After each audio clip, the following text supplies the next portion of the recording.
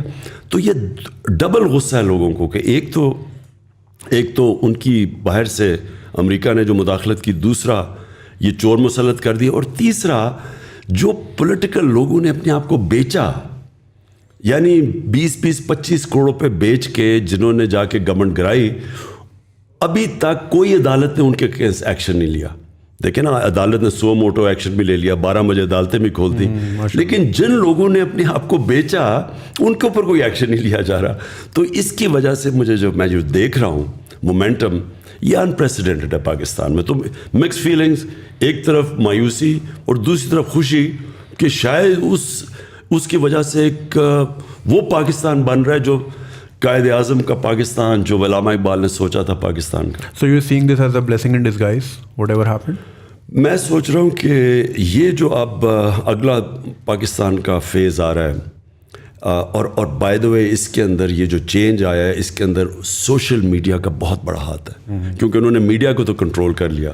آپ نے دیکھا ہمارے زمانے میں کہتے ہیں جی میڈیا کے اوپر پابندیاں, اس باری کلیم ڈاؤن کیا میڈیا میں, سوائے 1-2 چینلز کے, اور ان کو ہم سلام کرتے ہیں. انہوں نے میڈیا کے اوپر پورا کنٹرول کیا, لیکن اس کے باوجود سوشل میڈیا کی وجہ سے اتنا شعور ہے, قوم اتنی بیدار ہو چکی ہے کہ آپ نے دیکھا کہ یہ مومنٹم بلڈ. اور جب انشاءاللہ میں یہ اسلام آباد حقیقی آزادی مارچ کی ڈیٹ دوں گا, میری ایک کنٹینشن ہے, میری ایکسپیرئنس ہے 26 سال کا پولیٹکس میں, کہ یہ سب سے زیادہ پاکستان کی تاریخ میں پبلک نکلے گی. So just adding to what Junaid Saab said, how do you feel about JKT and Aleem Khan? شروع میں آپ کے ساتھ بہت کلوزلی انہوں نے سپورٹ کیا ایٹ دیٹ ٹائم جب بالکل پی ٹی آئی ڈیولپ ہو رہی تھی, الیکشنز میں بہت زیادہ آپ کو آنے میں کیا, اور سڈنلی اس موقع کے اوپر they have change the sides, اور ابھی ملاقاتیں بھی ہوئیں. سو وہ ویژولز دیکھ کے وٹ واز یور فیلنگ؟ دیکھیں, دونوں کی کنٹریبیوشن بڑی تھی. دونوں آج سے 11 سال پہلے پارٹی کے اندر آئے تھے. پارٹی یاد رکھیں 26 سال سے چل رہی تھی. تو جب پارٹی اٹھی, جب ہمارا مینار پاکستان میں 30 اکتوبر 2011 کو ایک دم ایکسپلوڈ کی پاکستان کی پولیٹکس میں پی ٹی آئی, تو دونوں اس کے بعد جوائن کیا, اور دونوں نے محنت بھی کی. جو مجھے ڈس اپوائنٹمنٹ ہوئی ان کے اوپر وہ یہ کہ انہوں نے محنت کی, لیکن کیا محنت کی اس آئیڈیل کے لیے جس کی وجہ سے میں 26 سال پہلے پولیٹکس میں آیا تھا. میری پاکستان میں ایک وہ آدمی جس کو اللہ سب کچھ دے چکا تھا, میں تو پالیٹکس میں ایک آئیڈیلزم لے کے آیا تھا کہ ہم نے ایک نیا پاکستان بنانا ہے جو ایک فلاحی ریاست بنے گی جدھر رول آف لا ہوگا, قانون کے سامنے سب ایک برابر ہوں گے. کیا ان کے وہی آئیڈیلز تھے؟ اور انفارچونیٹلی میں سمجھتا ہوں کہ ان کا اور مقصد تھا وہ پاور میں آنے کا, وہ ان کا وہ آئیڈیل نہیں تھا جو میرا تھا. میرے خیال میں وہ پاور میں وہ, اور وہ پھر واضح بھی ہو گیا کیونکہ اگر ان کا وہ آئیڈیل ہوتا تو وہ آج ان لوگوں کے ساتھ نہ کھڑے ہوتے جن کو میں 26 سال سے کہہ رہا ہوں کہ ملک کے سب سے بڑے ڈاکو ہیں. میں تو بلکہ چوروں کی وجہ سے تو آیا تھا پالیٹکس میں. میں نے تو پہلے دن سے کرپشن کو مین ایشو اٹھا کے ان دونوں جو فیملیز ہیں جو لوٹ رہی تھیں ملک کو, ان کے خلاف آیا تھا. اگر آج وہ ان کے ساتھ چلے گئے ہیں تو اس کا مطلب کہ ان کا یہ تو آئیڈیل نہیں تھا رول آف لا. انصاف کی تحریک جو تھی, رول آف لا کا مطلب قانون کے سامنے سب ایک برابر. میرے خیال میں وہ بھی جب ان کا یہ نہیں تھا, وہ بھی سمجھتے تھے کہ پاور میں آ کے تو وہ پاور کی پریولیجز انہوں نے استعمال کرنی تھی. دیکھیں پاور میں آ کے پیسہ میری اگر بزنس ہو, میں پاور میں آ کے تو بڑے آرام سے پیسے بنا سکتا ہوں, میں ہر طرح پریویل کر سکتا ہوں. اگر میں ریل اسٹیٹ میں ہوں تو میں انلیگل زمین کو پاور میں آ کے لیگل کروا سکتا ہوں, گرین کو گرے کروا کے اربوں روپیہ بنا سکتا ہوں. میرے تو بڑا آسان ہے. آج اگر مثلا ملک ریاض پاور میں آ جائیں تو ملک ریاض تو دنیا کے سب سے امیر آدمی بن سکتے ہیں کیونکہ پاور میں تو آپ کے پاس سب اپرچونیٹیز ہیں. سو بزنس اگر آپ نے کرنی ہے تو آپ علیحدہ رہیں. میری نظر میں اگر پالیٹکس کرنی ہے تو ایک ہائر آئیڈیل کے لیے آئے. میں نہیں ابھی اپنے لیے بنا سکتا تھا. نواز شریف نے جتنی دیر میں نے پرائم منسٹر رہا ہوں, نواز شریف تب تک 18 فیکٹریاں بنا چکا تھا. نیشنلائز بینک سے پیسے لے کے فیکٹریاں بنائی اور پھر وہ قرضے معاف کروا لیے. تو یہ تو چوری ہے, یہ بزنس نہیں ہے. تو میں سمجھتا ہوں کہ جو پاور میں آئے, اور انشاءاللہ اب جس کو میں ٹکٹ دوں گا اپنی پارٹی کے اندر, میں اس سے پہلے پلیج لوں گا کہ اگر آپ کوئی بزنس کرنا چاہتے ہیں پاور میں نہ آئیں. اگر آپ پاور میں آتے ہیں تو یہ نہ سمجھنا کہ میں آپ کی بزنس کو فائدہ کرواؤں گا ایلیگلی. تو انفارچونیٹلی جہانگیر کا پھنس گیا ایشو وہ چینی کی, جب قیمتیں اوپر گئیں تو جب شوگر مافیا کے اوپر پہلی دفعہ انکوائری بٹھائی تو ادھر ڈفرینسز آ گئے. علیم خان کا یہ ہے کہ انہوں نے 300 ایکڑ زمین لے لی راوی کے اندر, وہ لیگل کروانا چاہتے تھے اور راوی کے بیڈ کے اوپر ایلیگل ہے زمین. پلس ان کے کیسز نیب میں بھی تھے, ان کے کیسز یہ پینڈوراز پیپر میں بھی ان کا نام آ گیا. تو وہ میرے خیال میں وہ میرے سے ایکسپیکٹ کرتے تھے کہ جب میں, کیونکہ ہم پاور میں ہیں تو ہم وہی چیزیں کریں جو نواز شریف اور یہ زرداری کرتے آئے ہیں کہ پاور میں آ کے سارے غلط کام جائز کروا دیں. تو ڈفرینسز ادھر سے ہوئے ہیں اور اب وہ جدھر چلے گئے ہیں کلیئرلی یہ ہے کہ ان کے لیے کرپشن کوئی ایشو نہیں ہے. تھوڑا سا میں اس کا اگر زوم ان کروں, ظاہر آپ نے ایک بڑے لیول پہ تو آپ نے کہا کہ دیر از اے فارن کنسپریسی, اور ایک یہ کہ باہر کی سازش ہے جس کے اندر جو ہے وہ دوسرے ملک ملوث ہیں. اگر میں لیکن تھوڑا زوم ان کروں پالیٹیشنس کو, چلے آئی انڈرسٹینڈ آپ کی پالیٹکس بھی یہ رہی ہے کہ politicians have been corrupt in Pakistan and it's easily believable as well. But then we saw کہ انسٹیٹیوشنس میں بہت ساری چیزیں ہوئی. ہم نے دیکھا رات کو عدالت بھی کھلی, ہم نے اور بہت ساری چیزیں دیکھی. ہم ٹویٹر پہ جاتے ہیں تو people are very aggressive towards institutions these days. آپ کا اس کے بارے میں اگر میں تھوڑا سا آپ سے پوچھوں کہ زوم ان کر کے how do you feel about the judiciary and the establishment جو کنونشنل اسٹیٹس کو کنسیڈر ہوتی ہے؟ دیکھیں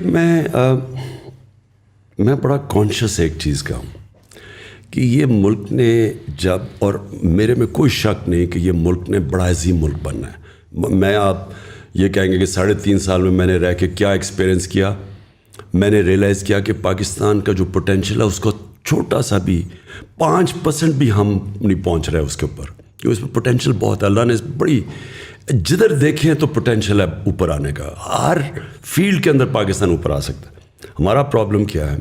رول آف لا نہیں ہے. ہمارا پرابلم یہ ہے کہ جو طاقتور ہے وہ اپنے آپ کو قانون کے نیچے نہیں لے کے آتا. سو جو اسٹرگل ہے اس وقت پاکستان کی وہ ہے انصاف کی. دیکھیں کوئی بھی دنیا میں آپ کوئی ملک لے لیں جدھر رول آف لا نہیں ہے وہاں غربت ہے. کوئی ملک لے لیں, ڈیولپنگ ورلڈ کا مسئلہ ہی رول آف لا نہ ہونے کا ہے. ہر ڈیولپنگ ورلڈ کے اندر ان کی جو رولنگ ایلیٹ ہے وہ پیسے چوری کر کے باہر, منی لانڈر کر کے باہر چلی جاتی ہے. جو فیکٹ آئی پینل کی رپورٹ ہے, سیکرٹری جنرل UN کے نیچے جو پینل بیٹھی تھی, $1.7 ٹریلین ہر سال, 1700 ارب روپیہ ہر سال غریب ملکوں سے چوری ہو کے, منی لانڈر ہو کے ویسٹرن کیپٹلز میں مے فیئر ٹائپ فلیٹس کے اندر آف شور اکاؤنٹس میں چلے جاتے ہیں. غریب ملک غریب ہوتے جا رہے ہیں, امیر امیر ہوتے جا رہے ہیں, کیونکہ وہ یہ پیسہ ادھر جب جاتا ہے ان کو تو نوکریاں وہاں ملتی ہیں, فائدہ ہوتا ہے. ہمارے ملک جدھر سے چوری ہو رہا ہے پیسہ وہ غریب ہو جاتا ہے. تو پرابلم کیا ہے, ہمارے پاس وہ انصاف کا نظام نہیں ہے جو طاقتور ڈاکو کو پکڑ سکے, وہ صرف کمزوروں کو پکڑتا ہے. اور اس لیے ہمارے نبی صلی اللہ علیہ وسلم نے اس لیے انہوں نے یہ کہا تھا کہ جب ایک پریویلیج عورت تھی, قریش کی عورت, انہوں نے کہا جی اس کو سزا نہ دیں, تو انہوں نے تب کہا تھا, کیونکہ یہ تو جب قریش کی عورت ہے, اس نے جب چوری کی تھی, انہوں نے کہا کہ قوم تب تباہ ہوتی ہے جب چھوٹے چور کو آپ جیل میں ڈالیں اور طاقتور کو آپ NRO دے دیں, یعنی آپ چھوڑ دیں. یہ انہوں نے تب کہا تھا. آج ساری ڈیولپنگ ورلڈ کے اندر ایشو یہ ایک ہے کہ وہ طاقتور وائٹ کالر کرمنل کو نہیں پکڑ سکتے. ان کا جو سٹرکچر سارا بن گیا ہے, وہ یا پیسے ہوتے ہیں, پاورفل ہوتے ہیں, بچ جاتے ہیں. ابھی ساؤتھ افریقہ میں انہوں نے ایکس پریزیڈنٹ کو پکڑنے کی کوشش کی, وہاں جناب اس نے لوگ سڑکوں پر لگائے, کوئی 1200 لوگ مر گئے, وہ باہر پھر رہا ہے.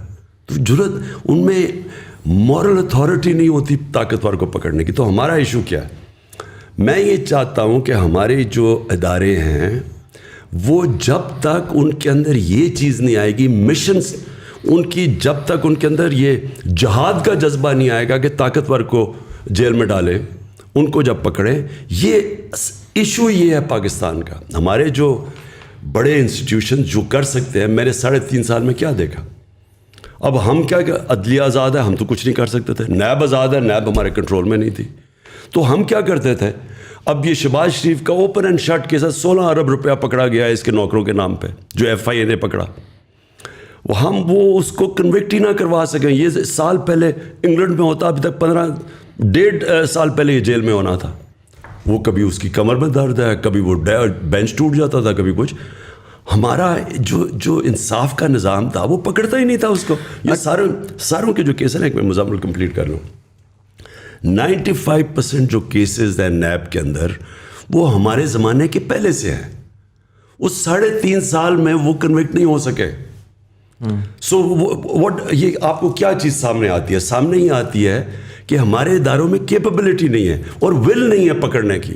اور انفارچونیٹلی ہمارے اداروں کے اندر وہ لوگ بیٹھے ہوئے ہیں جو اس کرپٹ سسٹم سے فائدہ اٹھاتے ہیں. سو ہمیں جو کوشش کرنی چاہیے, دیکھیں کوشش جو کرنی چاہیے کہ ان اداروں کے اندر پبلک کا پریشر آئے. دیکھیں عوام کا, میں صرف ایک پریشر ہے, آج عوام کا پریشر پڑا ہوا ہے. عوام کا پریشر آنا چاہیے ان اداروں کے اوپر کہ آپ نے یہ جو کرمنلز ہمارے اوپر بٹھا دیے ہیں, یہ آپ کی ذمہ داری ہے, اب ان کو پکڑیں. ہم نے شہری تو نہیں پکڑ سکتے نا ان کو. اور سب کو پتہ ہے یہ 30 سال سے چوری کر رہے ہیں پیسہ. میں 26 سال کے ان کے خلاف جہاد کر رہا ہوں, لیکن میں تو نہیں پکڑ سکتا نا. پکڑنا تو عدلیہ نے ہے, نیب نے پکڑنا ہے. ہم نے تو اپنا کام کر دیا تھا FIA میں. اب ان کو ساروں کو NRO 2 مل گیا. پہلے مشرف نے NRO 1 دیا, اب یہ NRO 2 مل گیا ان سب کو. ڈو یو تھنک کہ دیکھیں یہ تو چلیں آئی انڈرسٹینڈ, آپ نے کہا کہ ایک مورل وہ ہوتی ہے, اپنے اندر ایک سوچ ہوتی ہے جس کے تھرو یہ کریں گے. کیا ہم سوچ کے اوپر ریلائی کریں گے؟ Do you think there is a systematic change جو کہ پوٹینشلی آپ لے کر آ سکتے ہیں, جس میں جوڈیشل ریفارمس کی بات ہے یا اگین اسٹرکچرل چینج کی بات ہے, جس کے تحت مطلب کیا آپ ایسا کر سکتے ہیں؟ میں کہتا ہوں فار ایگزامپل پبلک سپورٹ بھی آ جاتی ہے. پبلک سپورٹ اسی طریقے سے آئے گی کہ مے بی ایک ارلی الیکشن کی کال ہو جاتی ہے, اس میں آپ پاور میں بھی آ جاتے ہیں.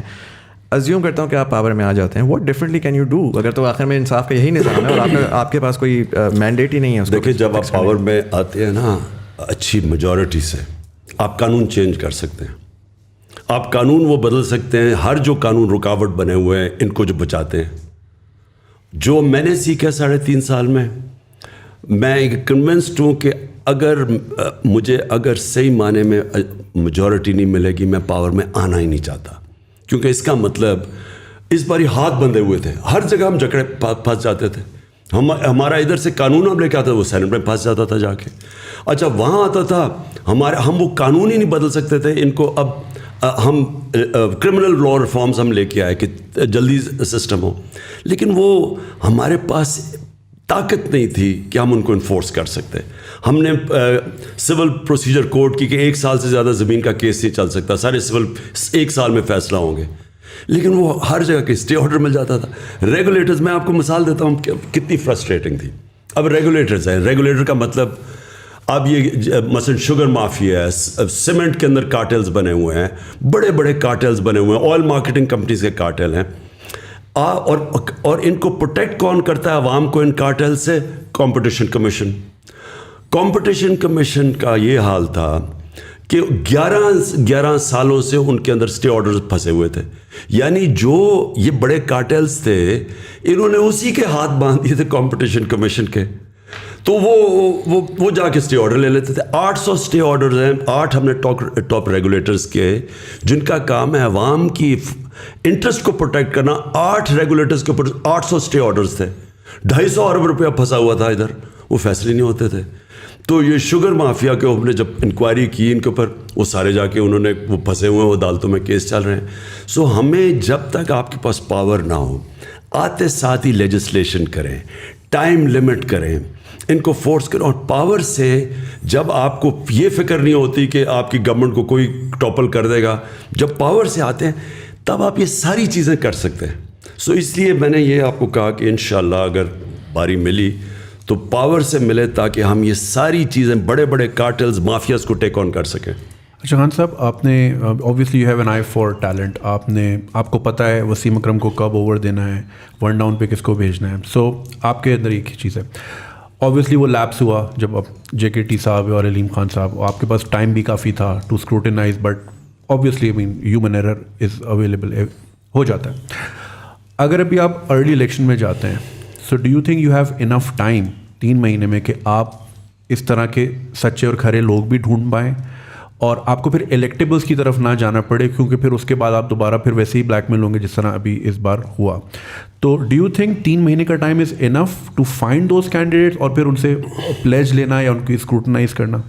دیکھیں, جو میں پھر سے کہتا ہوں, جو 3.5 سال آئی میری زندگی کا سب سے مشکل سال تھے, لیکن ان میں سب سے زیادہ میں نے زندگی میں سیکھا گورنمنٹ کی ورکنگ کیا ہے, بیوروکریسی میں پازیٹیو نیگیٹیوز کیا ہے, کیا ہمارا جو سب سے بڑا پرابلم ہے کہ کی منسٹریز کے اندر ہمارے پاس ایکسپرٹس نہیں ہیں, اور ایکسپرٹس جب تک آپ پہلے نہ لے کے آئے ہیں, جو سسٹم ایسا بنا ہوا ہے, ہم نے جب کوشش بھی کی کہ ایکسپرٹس لانے کی, وہ ایک پورا مافیا بیٹھا ہوا تھا اندر کی منسٹریز میں جو ان کو اندر ہی نہیں گھسنے دیتا تھا, وہ چھوڑ کے چلے جاتے تھے. پھر نیب کے پرابلمز ہو گئے, نیب کے اندر کئی انہوں نے ایسے کیسز کیا کہ وہ جو باہر سے اب جب اسپیشلسٹ لانا چاہتے تھے وہ ڈر کے ہی نہیں آتے تھے, کیونکہ نیب کے کیسز وہ بھی عجیب, وہ بھی ایک اور پرابلم تھا. یہ ساری چیزوں کی ہم نے اب دیکھا, تو ہمیں باہر سے کئی ایریاز میں کی منسٹریز میں ایکسپرٹس ابھی سے ہی ہم وہ ان کو ڈھونڈ رہے ہیں کہ ہم جب آئیں تو ہمارے پاس ایکسپرٹس ہوں. ہمارے پاس وہ ایکسپرٹیز نہیں ہے. IT جو ہے اب یہ کتنی بڑی چیز ہے, یہ اس کے اندر یعنی ہندوستان کی 140 ارب کی ایکسپورٹس ہیں, اور انہوں نے 1 ارب سے شروع ہوئے تھے 20 سال پہلے, آج 140 ہے. ہمارا ذرا ہم نے آ کے پہلی 75% انکریز ہماری IT ایکسپورٹس کے ہوئی ہیں ہمارے 2 سالوں میں, صرف ہم نے ریگولیشن. لیکن اس کے لیے بھی آپ کو ایکسپرٹس چاہیے. دنیا پاکستانی سلیکن ویلی میں ایسے پاکستانی ہیں جن سے ہماری بات چیت چل رہی ہے. سو دیرفور کئی منسٹریز میں آپ کو پروفیشنلز اور ایکسپرٹس باہر سے لانے پڑیں گے, اندر ایگزسٹ نہیں کرتے, نمبر 1. نمبر 2, اپنے اندر وہ لوگوں کو ہم ابھی سے سوچ رہے ہیں ٹکٹ, جو لوگوں کی کمٹمنٹ ہی نہیں ہے, صرف پاور میں آتے ہی صرف ذاتی مفادات کے لیے ہیں, ان کو تو ہم صفایا کریں گے.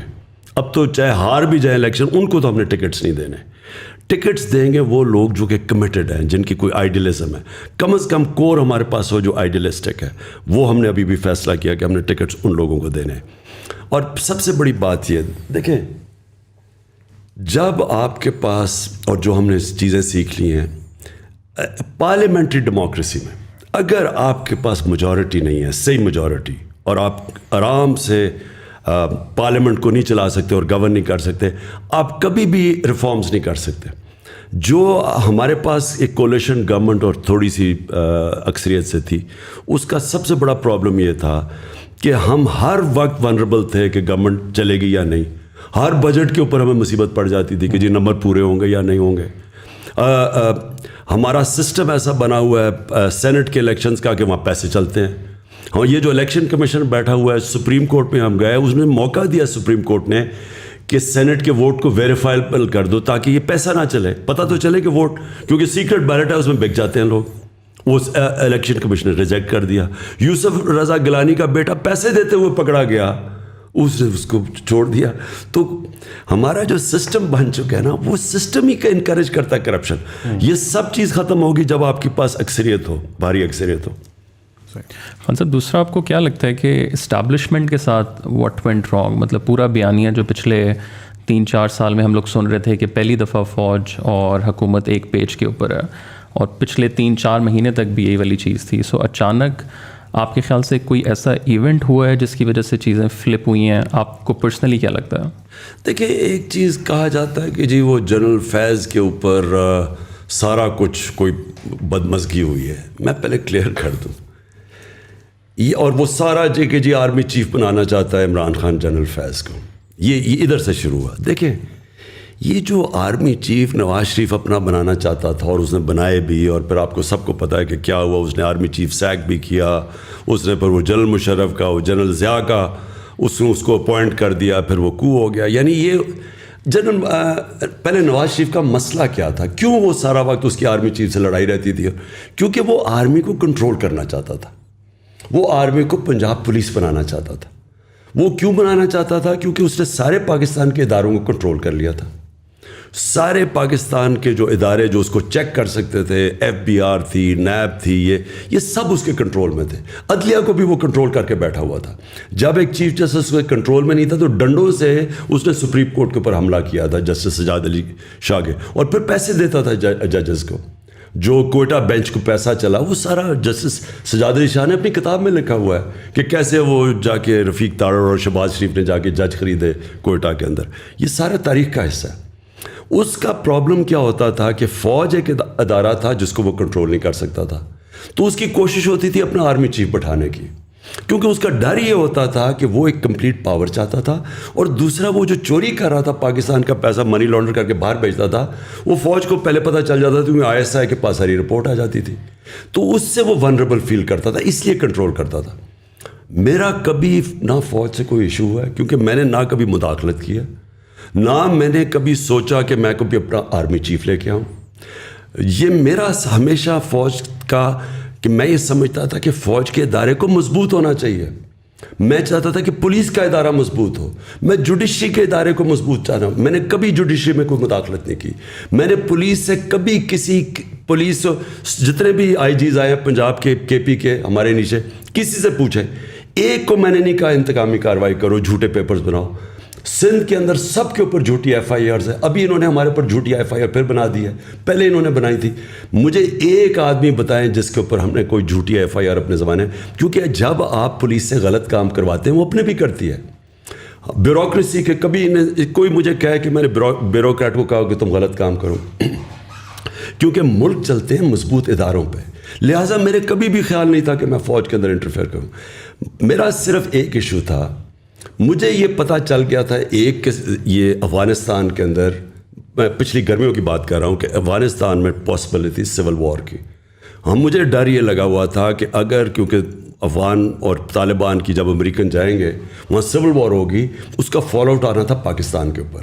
فال آؤٹ پھر بھی آیا, ہمارے کئی فوجی پتہ نہیں کتنے شہید ہوئے ہیں جب سے جو آزاد ہوا افغانستان. تو میں چاہتا تھا کہ اس وقت جو ہمارے ISI کا چیف تھا وہ 5 سال سے تھا, میں چاہتا تھا کہ یہ سردیوں میں جو سب سے ہمارا مشکل ٹائم ہے اس کو ہونا چاہیے. سیکنڈلی مجھے پتہ چل گیا تھا یہ پوری انٹریگ کر رہے ہیں نون لیگ والے, اور یہ ان کی پوری کوشش تھی یہ ساری سردیوں میں یہ جو انہوں نے کیا ہے. یہ پچھلی مجھے جولائی سے پتہ چلنا شروع ہو گیا تھا کہ انہوں نے پورا پلان بنایا ہوا گورنمنٹ کرانے کا. تو میں نہیں چاہتا تھا کہ ہمارا جو انٹیلیجنس چیف چینج ہو جب تک یہ سردیاں نہ نکلے. میں نے تو اپنی کیبنٹ میں تو یہ اوپنلی کہا تھا, یہ چھپی بات نہیں ہے. میں اوپنلی یہ کہہ رہا تھا کہ جب مشکل وقت ہے تو آپ اپنا مین جو آپ کا انٹیلیجنس چیف ہے اس کو چینج نہیں کرتے, کیونکہ اسی وہ آئیز اور ایئرز ہے گورنمنٹ کی. تو یہاں یہ چلا گیا, یہ تاثر یہ دیا جا رہا ہے کہ میں وہ اس لیے اسے رکھ رہا تھا, میں جنرل فیض کو آرمی چیف بنانا چاہتا تھا.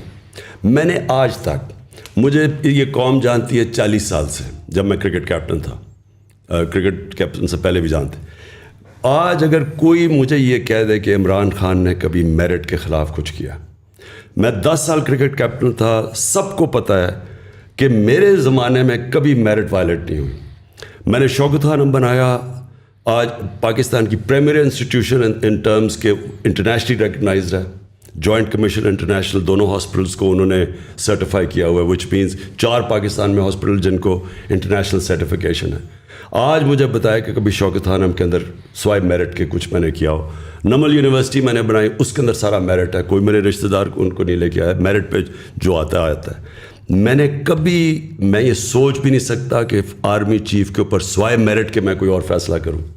میرا تو کوئی انٹرسٹ ہی نہیں ہے, مجھے تو کوئی اپنی کرپشن نہیں چھپانی, مجھے تو کسی سے کوئی خوف نہیں ہے. میں تو چاہوں گا کہ میری فوج کا ادارہ مضبوط ہو. تو یہ پھر پھیلایا گیا کہ عمران خان اپنا آرمی چیف لانا چاہتا ہے اور جنرل فیاض, یہ بعد میں ساری چیزیں کہیں گئی ہیں, میرے ذہن میں یہ کبھی نہیں تھا. لیکن آپ کو لگتا ہے کہ اس کے علاوہ بھی کوئی بات ہوئی ہے جو ابھی تک پبلکلی نہیں آئی؟ مطلب بہت سے لوگ کہتے ہیں کہ جی پی ٹی آئی گورنمنٹ جو تھی وہ فارن پالیسی کنٹرول کر رہی تھی, وہ یہاں سے نہیں ہونی چاہیے, وہ وہاں سے ہونی چاہیے. دیکھیں, میں نے تو جب سے آج سے چھوڑے 26 سال پہلے جب میں پولیٹکس شروع کیا ہے, تو میں نے تو کبھی اپنی جو میری اسٹیٹڈ ایم تھا فارن پالیسی کا, اس سے کبھی میں پیچھے نہیں ہٹا. میرا ہمیشہ یہ تھا کہ پاکستان ایک خوددار قوم ہے, لا الہ الا اللہ کا اس کا نعرہ ہے, یہ کبھی اس کو کسی قوم کے سامنے جھکنا اور غلامی نہیں کرنی چاہیے. آپ میرے 26 سال پہلے ساری اسٹیٹمنٹس پڑھ لیں.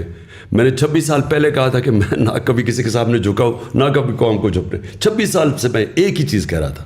میں نے وار آن ٹیرر کو سارا وقت اپوز کیا, کیونکہ ہم کسی کی جنگ لڑ رہے تھے. میں اکیلا آدمی تھا جو ساری جگہ اس کے خلاف. امریکہ میں جا کے میں نے کہا, ایشین سوسائٹی میں جو امریکہ کیا, اس کے اندر تھنک ٹینکس میں نے جا کے ایک ہی بات کی کہ یہ پاکستان کی جنگ نہیں تھی, ہم نے اپنی قربانی دی ہے. ہمیں امریکہ کی جنگ کے اندر ہم نے اپنے ملک کو قربان کیا ہے, لوگوں کو 80,000 اپنے لوگ قربان کیے. ملک کے کوئی نہیں بات کرتا قبائلی علاقہ کے لوگوں سے کیا گزرا ہے, سارا قبائلی علاقہ ہم نے ڈیوسٹیٹ کیا. تو میں ہمیشہ چاہتا تھا کہ پاکستان ایک آزاد ملک ہو, خوددار ملک ہو, اس کی فارن پالیسی آزاد ہو, ہم IMF کے غلام نہ بنیں, اور یہ کبھی چینج نہیں ہوا. تو میں نے تو جو اپنی فارن پالیسی تھی اسی کے مطابق رکھی. ہمارا انٹرسٹ کیا ہے؟ چائنا ایمرجنگ دنیا کی اکنامک اسٹرینتھ ہے, ہمیں چائنا کے ساتھ ہمیشہ اچھے تعلقات, ہمارا نیبر بھی ہے, ہمارے ٹریڈیشنل تعلقات ہیں.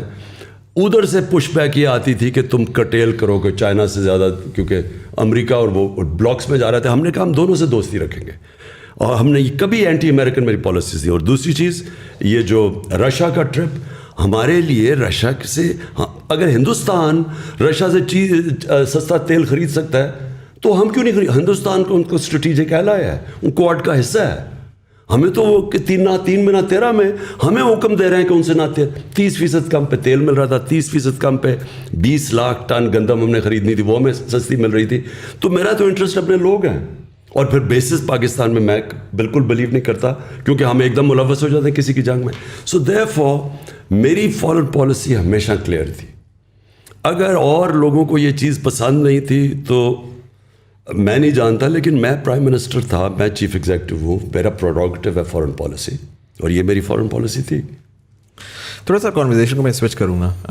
آپ نے پہلے اس میں ظاہر ذکر کیا ایک overall things that you are seeing, اس میں یہ بات آتی ہے کہ نظام کرپٹ ہے. It's not just these individuals but, اور پہلے بھی میں آپ کا سنتا رہا ہوں تو سوسائٹی ہماری انفارچونیٹلی مورلی بھی کرپٹ ہو چکی ہے, اور بہت سارے اس میں مسائل ہیں. تو نظام بار بار نظر آتا ہے. اگر میں آپ سے پوچھوں اگین, اگر میں اس پرٹیکولر انسیڈنٹ کو اٹھاؤں تو ہم دیکھتے ہیں کہ پارلیمنٹری سسٹم جو ہے وہ بڑے آرام سے کنٹرول ہو سکتا ہے.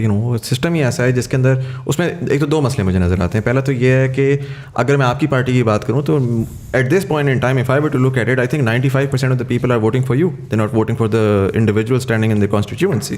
اینڈ سو وہ آپ کے نام پہ ووٹ کر کے آتے ہیں, اور پھر آخر میں آ کے وہ they go towards some other party and essentially so do you think کہ ابھی جو آپ کو ایک پبلک سپورٹ اور پبلک سینٹیمنٹ ملی ہوئی ہے, اس میں آپ صرف الیکشنز کے لیے ہی کریں گے, یا آپ کو لگتا ہے کہ شاید پاکستان کو ایک ڈفرینٹ نظام کی ضرورت ہے؟ پریزیڈینشیل سسٹم کی ملٹیپل ٹائمز بات ہوئی. اگر میں زیادہ اس کو میکرو پہ لے جاؤں تو ہم نے تو ہمیشہ ایک ویسٹرن سسٹم دیکھا نا, برٹش کے بعد ہم پاکستان میں جو ان کا بنایا ہوا سسٹم تھا اسی کو ہم آگے لے کر جا رہے ہیں. بٹ دنیا میں بہت سارے اور نظام ایگزسٹ کر رہے ہیں. چائنا کا اپنا اسٹائل ہے, ٹرکی کا اپنا اسٹائل ہے.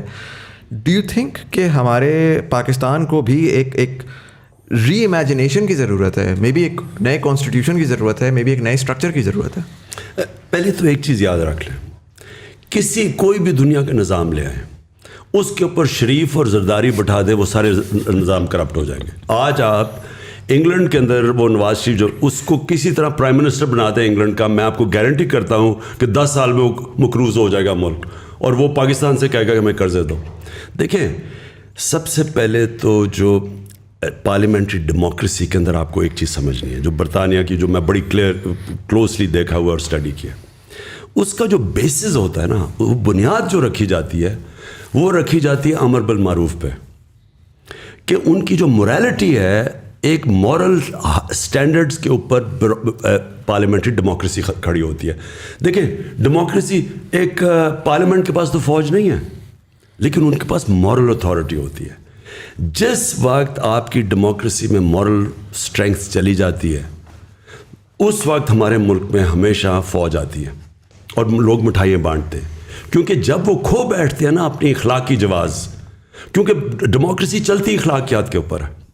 کیوں یہ پہلی دفعہ ہوا ہے کہ ایک دفعہ ایک گورنمنٹ کو گرایا گیا اور لوگ سڑکوں پہ آ گئے؟ کیونکہ ہماری گورنمنٹ نے اخلاقی جواز نہیں کھویا تھا. عمران خان کوئی کرپشن نہیں کر رہا تھا, ہم کوئی یہاں سے پیسے چوری کر کے باہر نہیں لے کے جا رہے تھے. اس لیے لوگوں کو ایک غصہ آیا کہ باہر کی مداخلت, اور اندر سے میر جعفروں نے گرا دی, اس لیے پبلک نکلی. تو نمبر 1 ایک چیز پلیز یہ یاد رکھ لیں کہ ویسٹ منسٹر ڈیموکریسی اس لیے چلتی ہے کہ وہاں تصور ہارس ٹریڈنگ کا نہیں ہے. کوئی سوچ ہی نہیں سکتا کہ وہ اپنی ووٹ بیچے گا. ان کی مورل سٹینڈرڈ اتنی ہائی ہیں. وہاں ایک ایکسپینسز کا کیس چلا تھا برٹش پارلیمنٹ میں, 4-5 ہزار پاؤنڈ کے اوپر 8-8 10 لاکھ روپے کے ایکسٹرا ایکسپینسز پہ 3 سال کی پارلیمنٹرینز کو جیل دی. اور جج جب جیل میں کہہ رہا تھا تو اس نے کہا کہ میں تمہیں اس لیے جیل رہا ہوں کیونکہ تم پارلیمنٹ پبلک ریپرزینٹیٹیوز ہو, تمہارا جو مورل سٹینڈرڈ ہے وہ عوام سے زیادہ اوپر ہے. تو اس نے ان کو 3 سال کی جیل ڈال دی. سب سے پہلے یہ یاد رکھیں کہ جو ہمارا ظلم ہوا ہے نا, ہمارا سارا سسٹم ہے, ہمارے اوپر جب کرمنلز آ کے بیٹھ گئے, انہوں نے سارے سسٹم کو پہلے تو ڈسٹروائے کیا. کیونکہ میں کیسے چوری کروں گا اگر نیب انڈیپینڈنٹ فنکشن کر رہی ہے, اگر F B R independent, FIA قانون کے مطابق چل رہی ہے, میں نہیں کر سکتا. تو مجھے پہلے ان کو اپنے لوگ بٹھا کے ان کو ختم کرنا. اب یہ FIA کو ختم کر رہا ہے نا, 16 ارب کے کیسز ہیں شہباز شریف کے اوپر. آتے ساتھ ہی جو لوگ انویسٹیگیٹر سب کو فارغ کر کے اپنے لوگ اوپر آ کے بٹھا دیے, اب اپنے کیسز صاف کرے گا. اب FIA اس کے بعد کیا کرے گی؟ FIA کی ساری جتنی FIA کی کمپٹنس کریڈیبلٹی ختم ہو جائے گی. اب FIA ایک ٹول بن جائے گا لوگوں کے اوپر جھوٹے کیسز کرنے کا, جو کر رہے ہیں اب ہمارے اوپر. تو نمبر 1 پلیز ایک چیز یہ دیکھیں, قوم میں جو لوگوں کو اس وقت نکالوں گا انشاءاللہ, لوگوں کو میں نے ایک چیز بتانی ہے. جو مدینہ کی ریاست کی بنیاد رکھی گئی تھی ہمارے نبی صلی اللہ علیہ وسلم میں, وہ امر بالمعروف پہ تھے. قوم کو حکم دیا تھا کہ تم نے کھڑا ہونا ہے رائے حق پہ اچھائی کے ساتھ, اور ساری قوم کو حکم دیا تھا تم نے سب نے مل کے برائی کو کنڈیم کرنا ہے. یہ آج آپ اسکینڈینیویا میں چلے جائیں, آج آپ سوئٹزرلینڈ میں چلے جائیں, سوئٹزرلینڈ میں یہ حال ہے کہ آج آپ سڑک پہ چلتے چلتے کاغذ پھینک دینا سڑک پہ, جو شہری ہوگا وہ آ کے کہے گا کہ آپ نے یہ کیا کیا. شہری آپ کے اوپر کہیں گے کہ آپ نے غلط کام کیا ہے. یہ امر بالمعروف تھا, یہ مدینہ کی ریاست اس پہ کھڑی ہوئی تھی. ہمارے ادارے کہتے ہیں کہ جناب ہم نیوٹرل ہیں. نیوٹرل کی اللہ نے اجازت ہی نہیں دی کسی کو. آپ یا حق کے ساتھ کھڑے ہیں یا باطل کے ساتھ کھڑے ہیں, آپ نیوٹرل نہیں ہو سکتے. تو یہ کہنا, آپ دیکھ رہے ہیں بڑے بڑے ڈاکو آ کے اوپر بیٹھ گئے ہیں اور کہ جی میں تو نیوٹرل ہوں. نیوٹرل انسان کو اللہ نے اجازت نہیں دی. آپ جب اگر آپ حق اور باطل کی جنگ میں آپ نیوٹرل ہو جائیں, اس کا مطلب آپ باطل کا ساتھ دے رہے ہیں. اس پہ اگر میں جو پرٹیکولرلی لاسٹ بات ہے آپ کی, کہ اگر آپ ادارے نیوٹرل ہیں, نظام کرپٹ ہے, اوپر آ کے یہ دوسری ایک گورنمنٹ ہے, آپ کہہ رہے ہیں کہ وہ آ کے اپنے بندے بیٹھا رہے ہیں, ECP کے چیئرمین آپ کہہ رہے ہیں کہ جی اینٹی PTI ہیں. یعنی ECP کا جو الیکشن کمیشن کا جو چیئرمین ہے, یہ اس سے زیادہ بائسڈ آدمی آیا ہی نہیں ہے پاکستان میں. اس سے سب سے بڑی بات میں آپ کو بتاؤں, جب عدالت کے اندر انہوں نے اس نے جا کے اسٹیٹمنٹ دی 7 مہینے سے پہلے میں الیکشن نہیں کروا سکتا, عدالت کو اس دن اس کو فارغ کر دینا چاہیے تھا. کانسٹیٹیوشن کے اندر لکھا ہوا ہے کہ 3 مہینے میں الیکشن کمیشن نے الیکشن کروانے کی تیاری رکھنی چاہیے.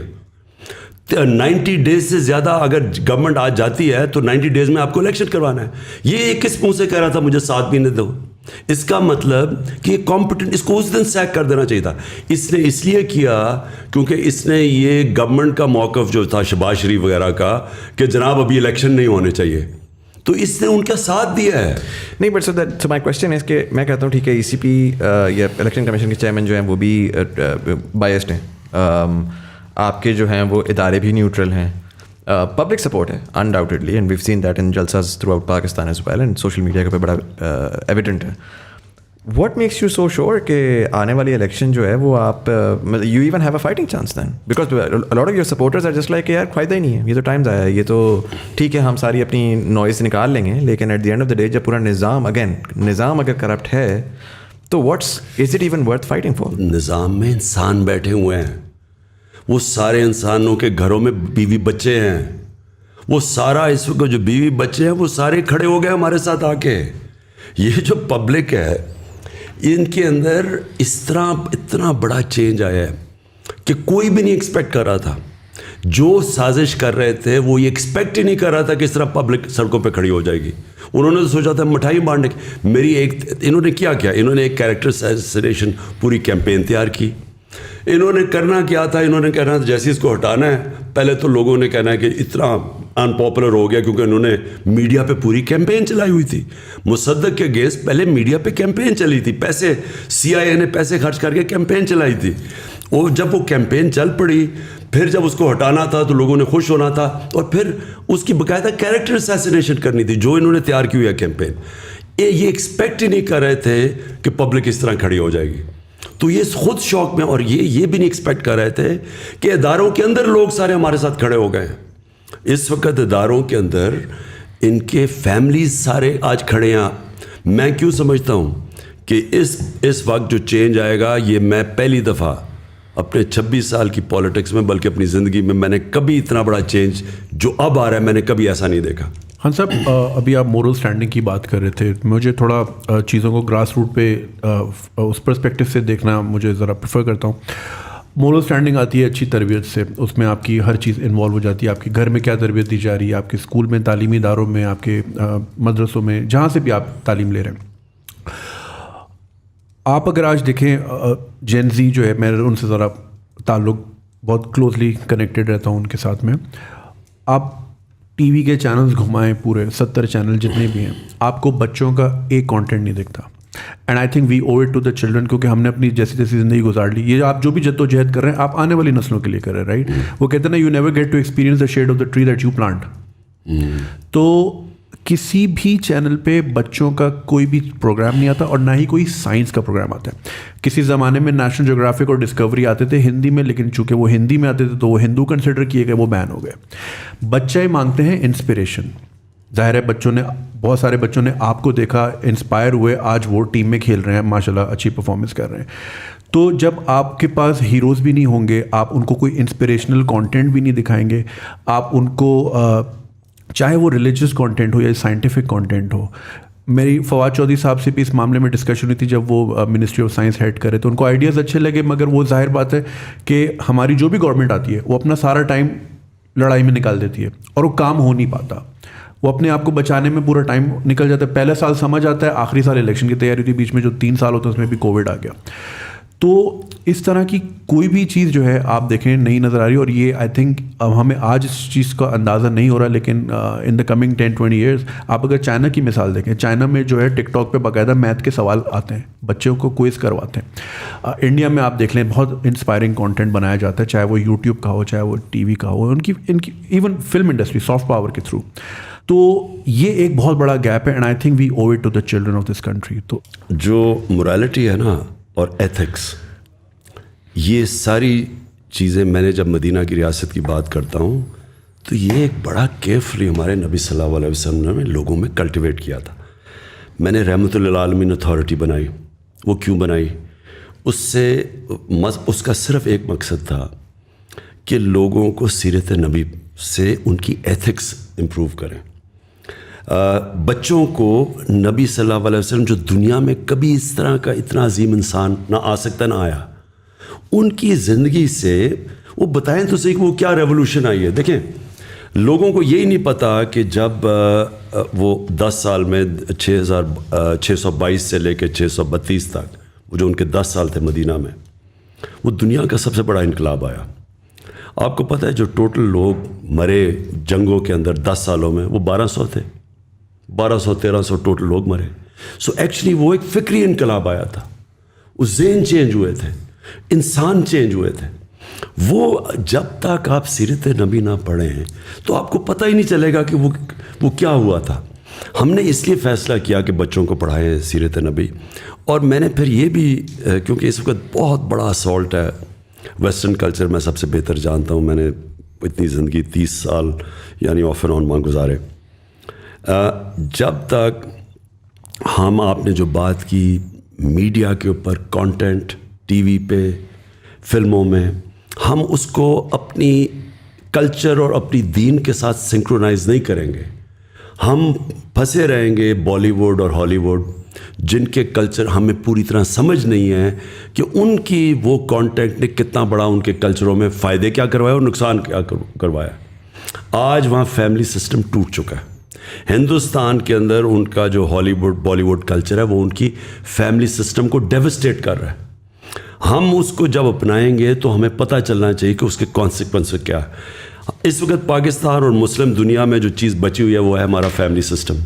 آپ جتنی ولگیرٹی اپنے ملک کے اندر لے کے آئیں گے, اور آپ ٹی وی پہ اور آپ موبائل فون کے اوپر جو کانٹینٹ ہے, جو پون ہے اس کے اوپر جس طرح کی چیزیں ہیں, آپ جتنا اس کو بڑھاتے جائیں گے اس کا ڈائریکٹ امپیکٹ پڑتا ہے فیملی سسٹم پہ. جو پردے کا کانسیپٹ ہے وہ صرف کپڑوں کا نہیں ہے. سارا پردے کا اگر آپ صحیح معنی میں کوئی ایکسپلین کریں لوگوں کو, اس کے پاس فلسفہ ہے کیا, وہ بیسکلی فیملی سسٹم کو بچانے کے لیے. آپ جتنی ولگیرٹی بڑھائیں گے, فحاشی بڑھائیں گے, آپ کا فیملی سسٹم افیکٹ ہو. ہالی ووڈ کے اندر ایک شادی کی ایوریج لائف سپین 2.5 سال ہے. 2.5 سال شادی لاسٹ کرتی ہے, کیونکہ وہ جو لائف سٹائل ہے اس میں خاندانی نظام چلتا نہیں ہے.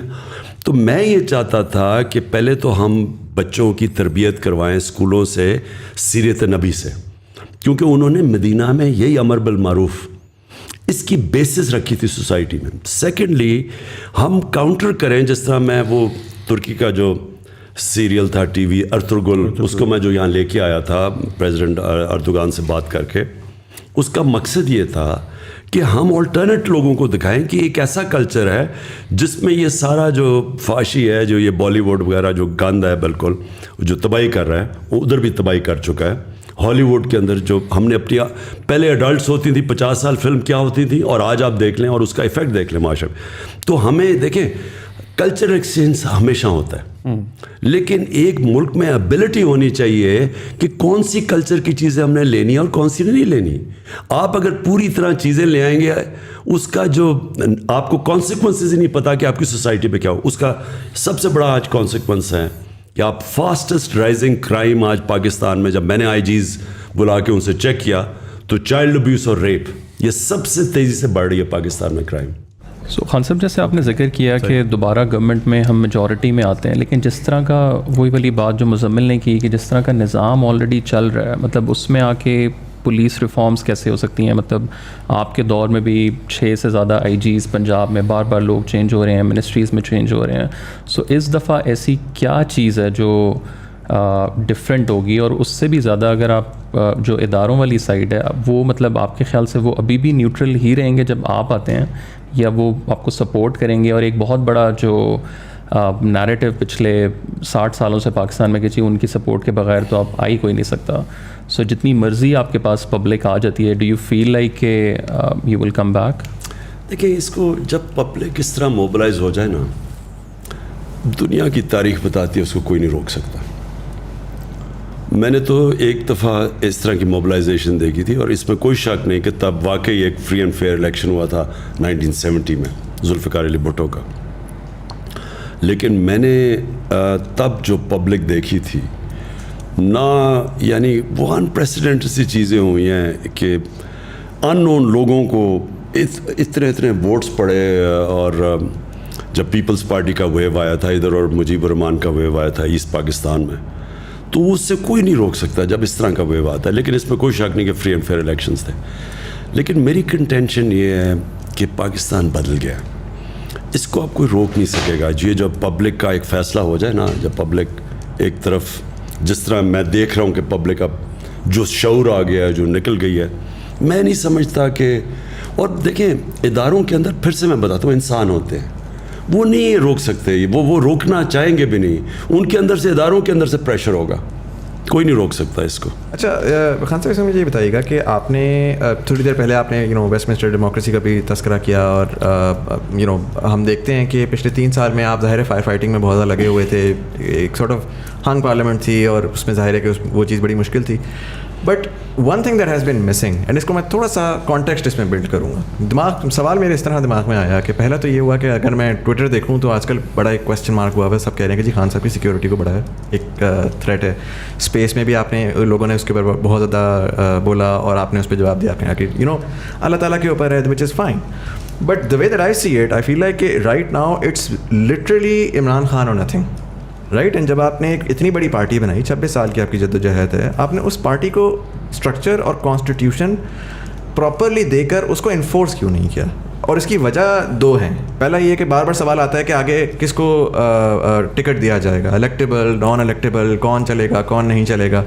اور دوسرا ریزن یہ ہے کہ میں دیکھتا ہوں نوجوان طبقے کو, میں کہتا ہوں کہ یار میں ہوں, جنید بھائی ہیں, طلحہ ہیں, ہم خواب سوچتے ہیں, ہم کہتے ہیں یار ہم نے پاکستانی پالیٹکس میں پارٹیسپیٹ کرنا ہے. آج اگر کوئی نوجوان سوچتا ہے کہ اس نے پاکستانی پالیٹکس میں پارٹیسپیٹ کرنا ہے, اس کے پاس کوئی روڈ میپ نہیں ہے, کوئی سسٹم نہیں ہے جس کے تحت وہ سسٹم میں گھسے, آہستہ آہستہ وہ اپنا ایک اسٹیچر بلڈ کرے اور کوئی نظام ہو. ابھی تو یہ پاور ہے, پیسہ ہے, کون کتنا پیسہ لے آتا ہے, کون کتنا ووٹ بینک لے آتا ہے, پاور لے آتا ہے. تو ڈونٹ یو تھنک کہ جی وہ جو اسٹرکچر جو آپ پاکستان کو بدلنا چاہ رہے تھے, وہ شاید اپنی پارٹی سے اگر اسٹارٹ کرتے تو اس 3 سال کے بعد آج آپ بہت بہتر جگہ پر ہوتے in terms of mobilization, in terms of public تو آ گئی, بٹ جو پارٹی اٹ سیلف ہے وہ it seems like all over the place right now. دیکھیے مزامن, ایک چیز میں آپ کو بتاؤں کہ میں تو ایک آئیڈیلسٹ ہوں, اور پہلے دن سے میں نے سوچا تھا کہ ہماری پارٹی, ہم الیکشنز کروائیں گے اور ایک نئی لیڈرشپ لے کے آئیں گے, اور وہ لے آئے ہم.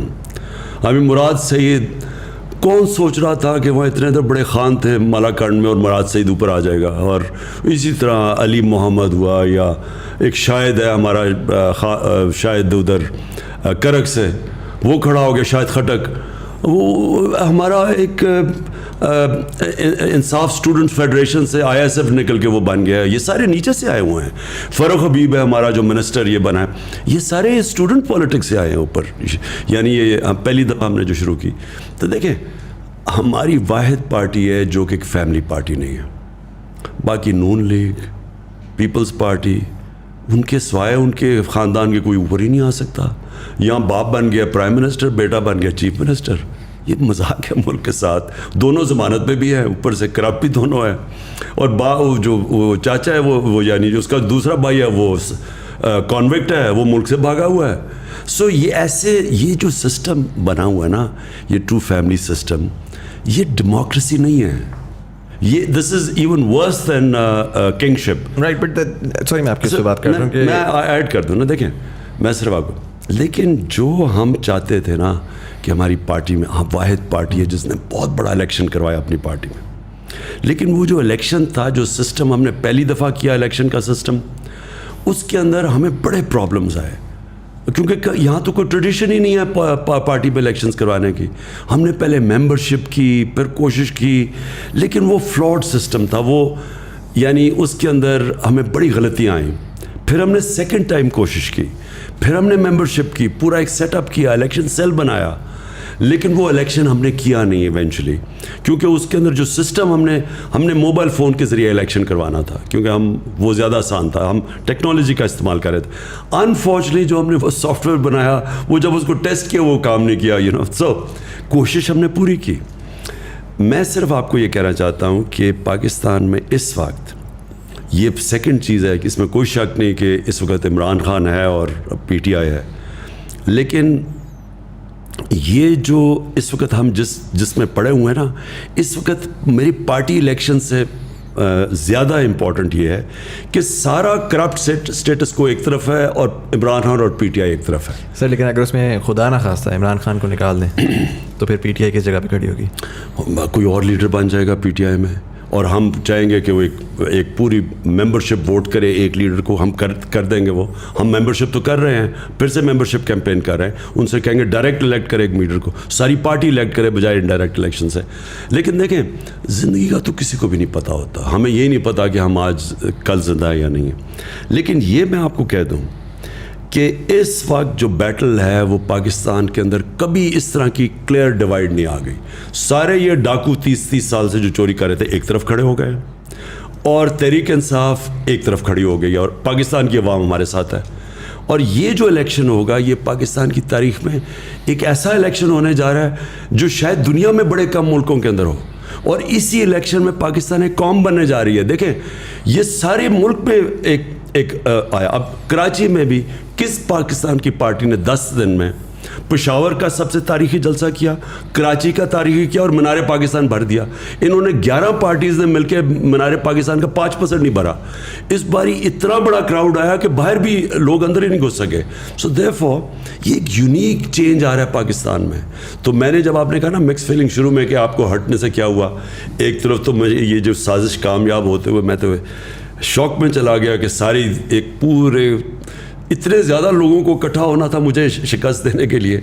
دوسری طرف جو قوم کھڑی ہوئی ہے, میں تو سمجھتا ہوں اس سے خوشائن چیز ہو ہی نہیں سکتی تھی ہمارے ملک سے. اچھا سر, اس میں ابھی آج کی خبر ہے کہ مریم اورنگزیب نے کمیشن اسینچلی اناؤنس کیا ہے آن دا سائفر, جو آپ کا جس کی بیسس کے اوپر فورن کنسپیریسی کا آپ کہتے ہیں. تو do you think that's a good thing considering کہ پبلک بھی شاید دیکھ لے گی کہ ایگزیکٹلی کیا ہے اور کس طرح سے. یہ ایسے ہی ہے کہ شہباز شریف کے 16 ارب روپے کے کیسز ہیں کرپشن کے, منی لانڈرنگ کے ایف آئی اے کے اندر, اور اب وہ ایف آئی اے کے اندر وہ سارے آفیسرز ڈال کے اپنے آفیسرز اپوائنٹ کر رہا ہے. یعنی جو انوالوڈ ہو وہ کیسے فیصلے کر سکتا ہے؟ گورنمنٹ تو انوالوڈ ہے ساری کانسپریسی میں. صرف ایک ہم کمیشن مانتے ہیں, وہ چیف جسٹس کے نیچے ہو, اور اس کے اندر کنڈیشن یہ ہے کہ اس کی اوپن ہیئرنگ ہو, بالکل ان کیمرہ ہیئرنگ نہ ہو. سارے میڈیا کے سامنے وہ کمیشن بیٹھے اور وہ پھر اس کی پوری ہیئرنگ کرے کہ یہ شروع سے لے کے اینڈ تک کیا ہوا تھا. خان صاحب ابھی آپ نے جلسوں کی بات کی اور آپ نے کافی سکسیزفل جلسے ایک ہی ہفتے میں 3 میجر سٹیز میں کیے. کراچی والا بھی ظاہر بہت بڑا تھا. کراچی کی عوام جو ہے they very dish appointed because وہ ایک اتنا بڑا شہر ہے, ہمارا فائنینشیل ہب ہے, اور وہ ایک بارش کی مار ہے اور پورا شہر کا نظام دھرم بھرم ہو جاتا ہے. اس کے باوجود کراچی نے ووٹ بھی آپ کو دیا, اور آپ کے فیس پہ ایسی جگہ ووٹ دیا کہ جہاں بنتا نہیں تھا, لیکن وہ ظاہر they were looking at a bigger picture. مگر اس کے باوجود بھی مسئلہ یہاں آتا ہے کہ even if you want to do something, وہ پھر 18ویں ترمیم آ جاتی ہے اور صوبائی گورنمنٹ آ جاتی ہے. تو اور میں بات کروں بہت بیسک چیزوں کی, بیسک انفراسٹرکچر کی, کوئی ٹرانسپورٹ کا نظام ہو, کوئی سڑکیں سیدھی ہو جائیں, کوئی اسٹریٹ لائٹ ہی لگ جائے. اسٹریٹ کرائم اتنا پریویلنٹ ہے اور اتنا ایسا لگتا ہے کہ بہت لالس, وہ جو پرانی فلموں میں ویسٹرن موویز میں ہوتا تھا, کوئی بھی آیا گولی مار کے چلا جاتا ہے, مطلب یہ بہت کیجول ہو گیا ہے. تو کراچی کی عوام کیا ایکسپیکٹ کر سکتی ہے اگر آپ if you are in power again? دیکھیں سب سے پہلے تو کراچی کا سب سے بڑا مسئلہ یہ ہے کہ پاکستان کی تاریخ کی جو سب سے کرپٹ گورنمنٹ ہے وہ ہے پیپلز پارٹی کی گورنمنٹ. ایک تو وہ گورنمنٹ پاور میں رہی ہے اور 14 سال ہو گئے اس گورنمنٹ کو. اس 14 سال میں انہوں نے کراچی کو نقصان تو پہنچایا ایک طرف, لیکن دوسری طرف انہوں نے جو ادارے تباہ کیے, جو پولیس کے اندر غلط بھرتیاں کیں, پولیس میں یعنی سندھ کی پولیس کے اندر انہوں نے کرپٹ ترین لوگوں کو رکھا ہوا کیونکہ خود کرپٹ ہے. اس سے کیا ہوا ہے؟ سب سے پہلے تو کراچی میں جو لالسنس ہے, اگر آج رینجرز آپ ہٹا دیں تو کراچی تو فری فار آل ہو جائے. جو بھی تھوڑا بہت قانون ہے وہ جو لا اینڈ آرڈر ہے وہ رینجرز کی وجہ سے. اس کا مطلب گورنمنٹ تو فیل ہو گئی. اس کا مطلب جو کام گورنمنٹ کا تھا یہ رینجرز کا تو کام لا اینڈ آرڈر نہیں ہے. لیکن اس سے سب سے بڑی چیز یہ کہ دیکھیں کراچی جس طرح لاہور ہے, جس طرح اسلام آباد ہے, جو بڑے بڑے شہر ہیں, جس طرح پشاور ہے, ملتان ہے, جب تک یہاں سٹی گورنمنٹس نہیں بنیں گی, جس طرح لنڈن کیا, لنڈن میئر ہے, وہ پوری ایک گورنمنٹ ہوتی ہے. لنڈن کو چلانے کے لیے ایک سپریٹ گورنمنٹ ہوتی ہے, وہ ڈائریکٹلی الیکشن سے وہ آتی ہے. ہم نے جو لوکل گورنمنٹ سسٹم بنایا ہے اس میں ڈائریکٹلی الیکٹڈ میئرز ہوں گے, ناظم ہوں گے, جو کہ پورے شہر کو ان کی کیبنٹ چلائے گی اس شہر کو. وہ جب تک ہم وہ سسٹم نہیں لے آئیں گے, وہ اپنے پیسے خود اکٹھے کریں گے, ریونیو اکٹھا کرنا ان کا کام ہوگا. ان کے اندر ایکسپرٹس بیٹھے ہوں گے جو پانی کے بھی ایکسپرٹ ہوں گے, سوریج سسٹم کے بھی ہوں گے, پولیس ان کے نیچے ہوگی. جب تک ایک بڑے شہروں کو آپ جس طرح نیو یارک چلتا ہے, جس طرح لنڈن چلتا ہے, پیرس چلتا ہے, تہران چلتا ہے, آپ آج تہران چلے جائیں, سینکشنز کے باوجود جو آپ تہران کی فنکشننگ دیکھیں گے آپ حیران ہو جائیں گے کہ وہ لگے گا امیر ترین ملک لگتا ہے. وہ سارا صاف ستھرا شہر, ماڈرن سٹی, کیونکہ ان کی تہران کی اپنی گورنمنٹ ہے, وہ اپنے پیسے اکٹھے کرتی ہے. ہمارا کیا پرابلم ہے کہ ہم جو بجٹ ہے پروونس کا, اس سے ہم شہروں کو فنڈ کرنے کی کوشش کرتے ہیں. وہ یا تو وہ شہباز شریف کے زمانے میں کہ سارا 56% بجٹ پنجاب کا آپ لگا دیں لاہور کے اوپر, اور وہ باقی سارا پیچھے رہ جاتا ہے. یا سندھ میں دیکھ لیں, وہ سارا جو مین بجٹ ہے وہ انٹیریئر سندھ میں, کیونکہ وہاں سے ووٹ لے کے آتے ہیں. کراچی کو پیسے نہیں ملتے, کراچی کھنڈر بن چکا ہے. تو اس کا صرف ایک نتیجہ ہے کہ ان شہروں کو ان کی اپنی الیکٹڈ, ایک ڈائریکٹلی الیکٹڈ ان کا میئر بنے, ناظم بنے, وہ پھر اپنی کیبنٹ بنائے, اور وہ پھر اس کو چلانے کے لیے, اور اب چلائے بھی اور پیسے بھی اکٹھے کرے, وہی ذمہ دار ہو. آپ یقین نہیں کریں گے, میں جب بھی اسلام آباد یا لاہور آتا ہوں, میں اکثر لوگوں کو دیکھتا ہوں باہر سے ہاتھ ڈال کے گیٹ کنڈی کھول کے چلے جاتے ہیں. ہمیں گلی کے کونے سے پہلے فون کر دینا ہوتا ہے کہ گیٹ پہ آ جاؤ, کیونکہ وہ جو تھوڑی دیر آپ کی گاڑی کھڑی ہوتی ہے اور گیٹ کھلتا ہے, اس میں ٹرانزیکشن ہو جاتی ہے. تو مطلب ہمارے لیے اتنا ایلین کانسیپٹ ہے کہ اے ٹی ایم کے اندر بندہ جاتا ہے نا, تو باہر والا اندر والے سے ڈر رہا ہوتا ہے, اندر والا باہر والے سے ڈر رہا ہوتا ہے. نہیں تو جب اوپر گورنمنٹ کرمنلز کی ہو, آپ دیکھیں نا ان کے سارے زرداری کے اوپر کرپشن کیسز, وہ ضمانت پہ ہے, چیف منسٹر ہے وہ, اس کے اوپر کرپشن کیسز ہیں, وہ جان کے. اب میں پھر سے یہ کہتا ہوں کہ ان 3.5 سال میں سارے کیسز تو پرانے بنے ہوئے تھے, ہم نے تو بنائے نہیں, ان کو پکڑائی کسی نے نہیں. جو سسٹم تھا وہ ایکسیپٹ کرتا ہے کرپشن آف دا پاورفل, طاقتور کی کرپشن. جو ہمارا انصاف کا جو بھی طاقتور جن کے ہاتھ میں تھا, وہ اس کو اتنا برا نہیں سمجھتے, وہ ایکسیپٹ کر جاتے ہیں. تو جب وہ اوپر بیٹھ جائے تو آپ کیا سمجھیں گے کہ تھانہ دار ایماندار بن جائے گا. So just adding to that, پچھلے 3 سالوں میں بھی ہم نے کوئی دیکھا نہیں کہ کوئی کسی بندے کو پراپر سزا ہوئی. وہ شروع میں آپ نے وعدہ کیا تھا کہ ہم بلینز آف ڈالرز واپس لائیں گے. اب آئی تھنک شروع میں آپ نے ذکر کیا کہ ججز ایسے بیٹھے ہوئے ہیں, نیب میں ایسے لوگ ہیں, بٹ جب آپ کی گورنمنٹ تھی تو آپ اگر ان کو ریپلیس کر کے اپنے بندے لاتے ہیں. نیب ایک انڈیپینڈنٹ اینٹی ہے. اس کو ان کا جو چیئرمین تھا جو ہے ابھی, وہ نون لیگ کے زمانے میں اس کو اپوائنٹ کیا گیا تھا. ہم اس کو ریموو نہیں کر سکتے, ہم نیب کے اندر کوئی چینجز نہیں کر سکتے بائی لا. سو دیئرفور نیب ہمارے کنٹرول میں نہیں, اور عدلیہ آزاد ہے. تو آپ ایف آئی اے کے کیسز تھے, ہمارا جو ہم نے پکڑا, یہ جو اس کی انہوں نے جو اپنے وہ جو بھی شوگر مل تھی ان کی, اس کے اندر یہ جو 16 ارب روپے کے پکڑے, جو نوکروں کے نام پہ انہوں نے پیسے لیے ہوئے تھے. اب وہ تو اوپن اینڈ شٹ کیس ہے. اب ہم کریں کیا, وہ کیس ہی نہیں لگتا تھا. وہ کیس لگتا ہے کہ درد ہے, کمر درد ہے, یہ وہ ہے. میں کہتا ہوں بچایا گیا ہے اس کو, باقاعدہ اس کو بچایا گیا ہے, اور ہم پوری کوشش کرتے رہے, ہم نہیں کامیاب ہوئے. اس لیے میں کہتا ہوں کہ ہماری اس وقت ہماری جو گورنمنٹ تھی, اس کو جب تک پوری پاور سے گورنمنٹ نہیں آتی, جس کو فکر نہ ہو سارا وقت کہ اپنی پارلیمنٹ پارٹی بھی رکھو, پھر ایلائز کو بھی ساتھ رکھو, پھر وہ ناراض ہو جاتے تھے, پھر وہ اپوزیشن ساری ان کی کرمنلز کی اکٹھی تھی, وہ پورا بلیک میل کرتی تھی. تو ہمیں ایک بڑی کمزور گورنمنٹ ملی تھی. تو اس لیے میں ہمیشہ کہتا ہوں کہ اگر مجھے اس طرح کی آگے گورنمنٹ ملی, بہتر یہ ہے کہ ہم اپوزیشن میں بیٹھے بجائے گورنمنٹ چلائیں. خان صاحب, تھوڑا سا میں کانورزیشن کو سوئچ کروں گا لوکل پالیٹکس سے انٹرنیشنل پالیٹکس کی طرف. اور ہم نے دیکھا کہ دنیا جو ہے وہ ایک یونیپولر ورلڈ سے ملٹی پولر ورلڈ کی طرف بھی جا رہی ہے. ظاہر اس کی وجہ سے dynamics in foreign policy and all those things are changing as well. ایک چیز پرٹیکولرلی میں آپ کی پالیٹکس میں نوٹس کر رہا ہوں کہ آپ پہلے ایک sort of nationalism, anti corruption, local اس کے اوپر تھے, but recently you became more of an anti imperialist in the context of کہ پرٹیکولرلی